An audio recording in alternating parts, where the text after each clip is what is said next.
अगर आपके पास marketing plan का 1 लाख रुपए है, तो 1 लाख में 50,000 मार्केटिंग प्लान के बारे में ही सोचिए।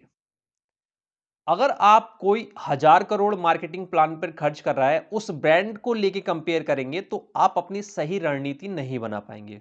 और बहुत सारे नए स्टार्टअप और नए बिजनेस के डूबने का कारण यही होता है मेनली, कि अपनी हद से बाहर जाके सोचना। हां, किसी भी चीज में हद से जब बाहर जाओगे, तो आपको सफलता मिलने के चांस ज्यादा होते हैं, ऐसा आपने सुना है। लेकिन रूल्स एंड रेगुलेशन भी कुछ चीजें होती हैं, उसी हिसाब से आप हद पार करिए, जो आपके बिजनेस को बेनिफिट दे। ऐसा ना हो कि जुआ खेल रहे हैं, तुक्का लग गया तो सही है, तुक्का नहीं लगा तो गलत है। तो कैलकुलेटेड रिस्क लेना चाहिए बिजनेस में।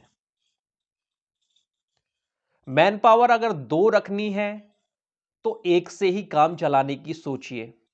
जब वहां से प्रॉफिट आने लगे, तब दूसरे को रखिए।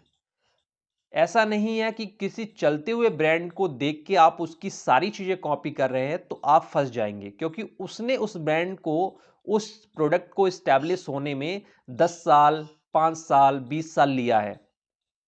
और आप उसकी सारी चीजें कॉपी करके, ब्रांड, उसका मैनेजमेंट, सब कुछ कॉपी करके तुरंत वैसा बनना चाह रहे हैं, तो इसमें आपको ठोकर ही मिलेगी।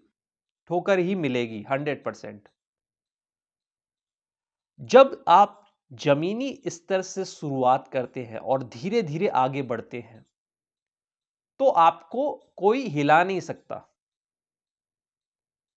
अगर आपके एक दो पिलर खत्म भी हो जाएंगे, तो भी आपको हिला नहीं सकते, क्योंकि आप जमीनी स्तर से करते हुए आ रहे हैं और आप बहुत सारी चीजें, जानकारी हो गई है, बहुत आपके बहुत सारी चीजें मजबूत हो चुकी है।